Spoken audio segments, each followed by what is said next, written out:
So I'm at the M Quartier or M Quarter or something like that with my buddy over here, Forrest Lee. What up? So there's a guy that watches Forrest's channel and my channel, and he always says, go to Starbucks Reserve. This video is about YouTube comments. And I figured, well, since it's about YouTube comments, why not follow some of the YouTube comments and do what they say? So yeah, we're gonna go to the Starbucks Reserve, get some Reserve coffee. I can't imagine that it's very good, but I also can't imagine that it's bad. Starbucks is just fine. Marc is the man of the people. He listens to you guys. So give him money, like, subscribe, and do everything. Wow, look at that call to action. I have my flight back to America on April 29th, which is coming up soon. And in the meantime, I'm gonna try to get as many videos as I can in. I don't know where the we're at. This mall's so confusing. There's like 3 different buildings. I'm just gonna go towards that direction.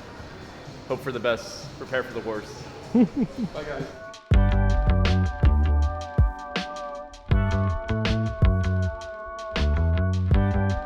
Forrest, this is the Starbucks Reserve. 100%. What makes it Reserve? What makes it Reserve is that this doesn't look like a basic plain Starbucks store, all right? Over here, this is like premium stuff. You got espresso machines, you got like a nitro cold brew on tap. Not just this floor, second floor, and I think third floor has it as well too. You gotta check out the second and third floor. It's like premium seating. You can actually fall asleep there. I have to admit, it kind of looks like just a regular Starbucks to me. I know Forrest says it looks different. They do have some equipment here that I haven't seen at a Starbucks before. Forrest, have you ever been to the Starbucks in New York City? Just the regular Starbucks? The best Starbucks I've ever been to was in Starbucks in Old Town Kyoto, or Old Kyoto. It's amazing. Feels like you're back in feudal Japan. Wow. Now that sounds pretty amazing. I've never seen that before. So let's see, they have regular coffees, it looks like. Matcha, signature chocolate. At the Reserve Starbucks, do they have coffee that's like Reserve coffee, like a special Starbucks coffee, or is it the same coffee that you get at any of the... Well, I think the only difference, well, all I know is that they have cold brew on tap. Okay, but I'm sure there's plenty of other options I don't know about. Oh. This is the regular Starbucks. And then take a look at the Reserve sign over here. The Reserve is upstairs. But then you can also get stuff on tap as well. We'll check out the Reserve on the second floor and third. Okay, so the Reserve apparently is upstairs. I was wondering why down here it just looks like a regular Starbucks. But they have specialty coffee up here, and it's a wooden spiral staircase. This is actually a 3-floor Starbucks. Ah, now I see. This is definitely the Reserve up here. It's definitely different up here. They have their own menu here. It's not like a board, you just have a menu. And they have all different types of brewing methods you can choose and coffee beans. What do you recommend? Recommend this one and this one. The Brazil and the Costa Rica. Yes. Brazil, please. Brazil. Krapun krap.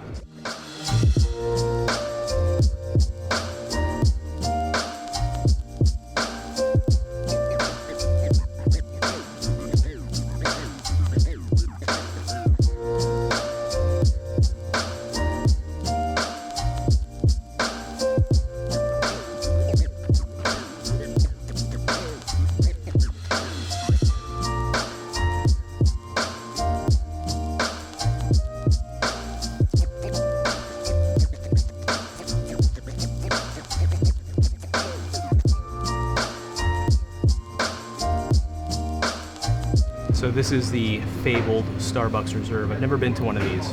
I'm here because of one of the YouTube comments that was left. When it comes to coffee, I'm more of a tea guy, but I do know a little bit about coffee, and with the flavors and like why would you do siphon versus pour over versus, you know, what are those things called, Keurigs? So all of them affect the flavor of coffee differently. How do you get the cherry off of the bean? So you have a coffee cherry, nice little red cherry. It's fruit, right? Well, you need to get the fruit off, and you need to get the bean inside. So you can either do a process called washing, where you're literally blasting it with water jets, or you can just let it rot off, ferment off. So this is the fermented kind. So how does that affect taste? Well, think about it. If you have coffee beans and you blast off the fruit, you get just simple taste of the coffee bean inside after it's been roasted. The natural process, you're letting the fruit ferment and then it basically just rots away. So the bean inside is going to be slightly fermented, have more complex flavors. Anyway, I don't know if you guys care about that, but I'm really into food and coffee basically counts to that. All right, so here's the coffee itself. I'm gonna burn myself though.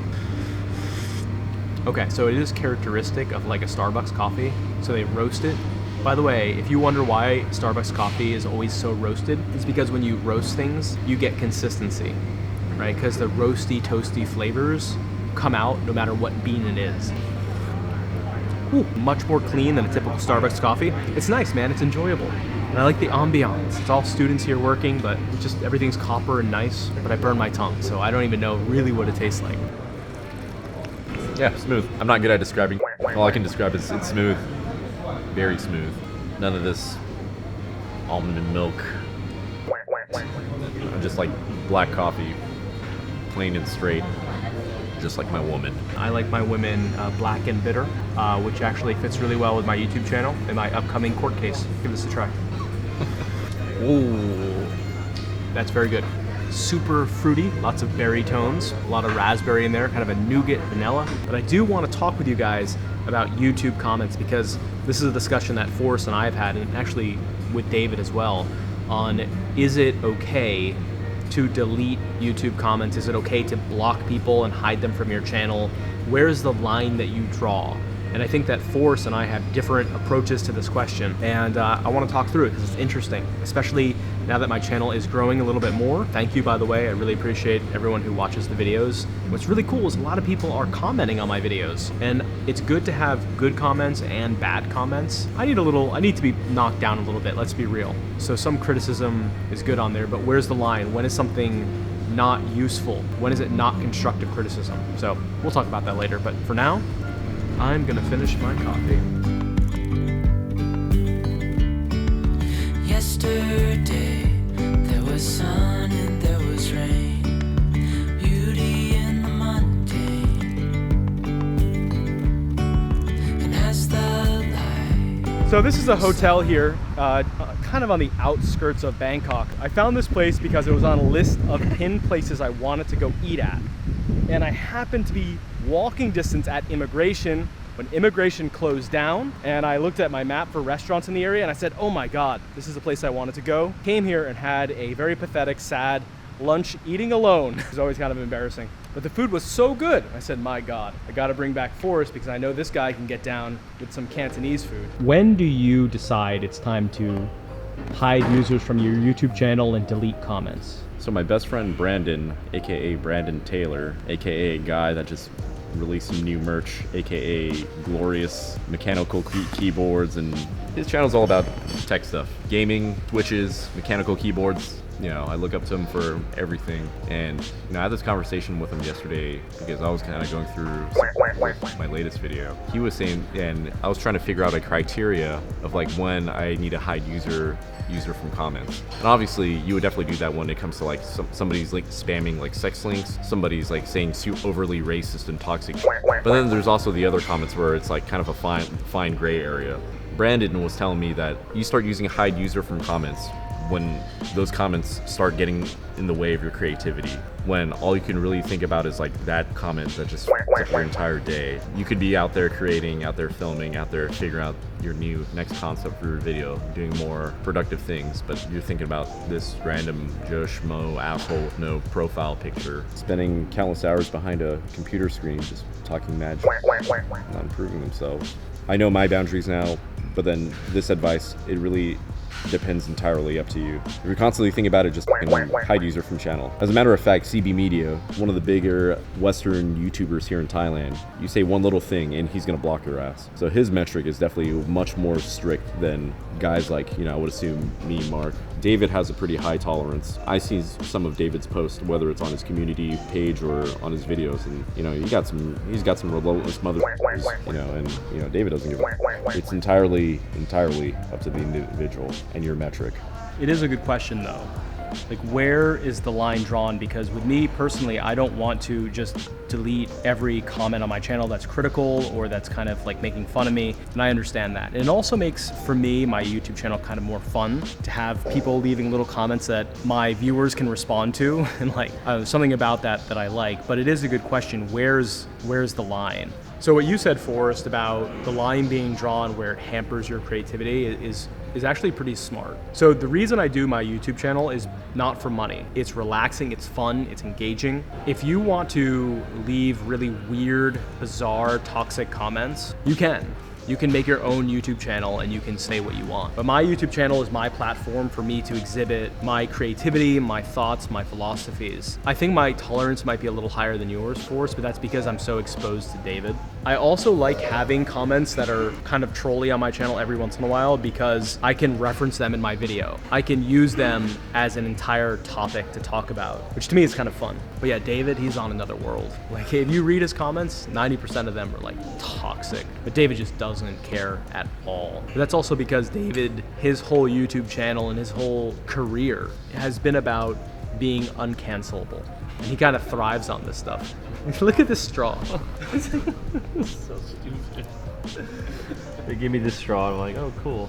I'm enjoying it. This is like the only time I've ever tried to do the straw thing. Yeah. Because I never do it.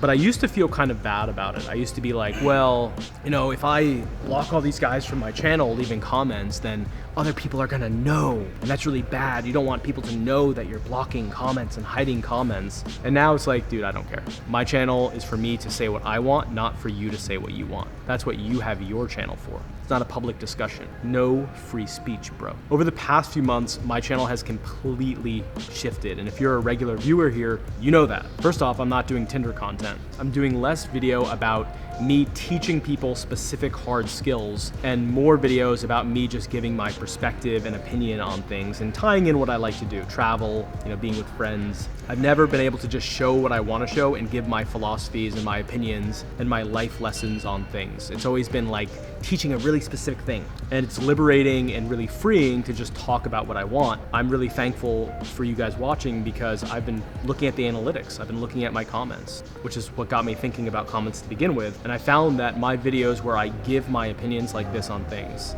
are actually performing better than my videos on SEO, which are getting like 100 to 200 views each. Anyway, that's it for now. Forrest, thank you for holding the camera, even though you want to take a nap. I can see it in your eyes. So we're waiting here to go eat in 1 minute. It's 4:59. At 5, we can go in and have some Cantonese food. I'll get a few slow motion sexy shots and then later do a little outro with some final thoughts.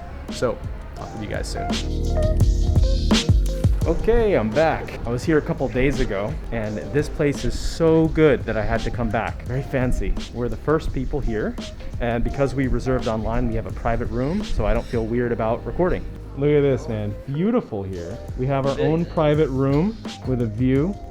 Listen, Forrest, when I bring you out, I really bring you out and treat you. You know why? Thank you, my lovely white, my white oppressor colonizer friend. That's right. And yes, because I'm a celebrity. Yeah, you're a public figure, right? So you know, maintain your image. They have many different types. Dao Hong Pao, which is big red robe. It's an oolong tea. They have Tiguanin. That's the one that you had the other day. They have Pu'er. They have Dragonwell, which they misspelled as Drorgenwell. Many different Chinese teas. It's a very roasted oolong tea that's sweet, kind of has the same flavors as, think coffee plus dates and jujube, goji berry, raisin, plum.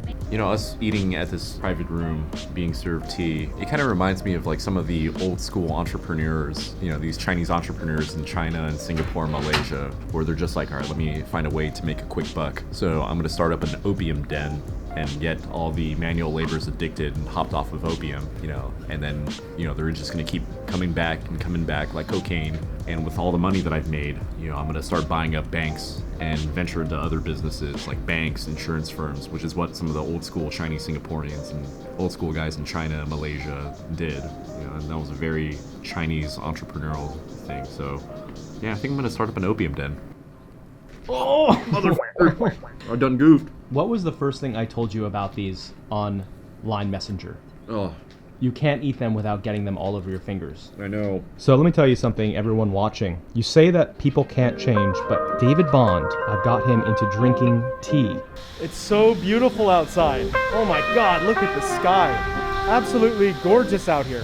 Wow.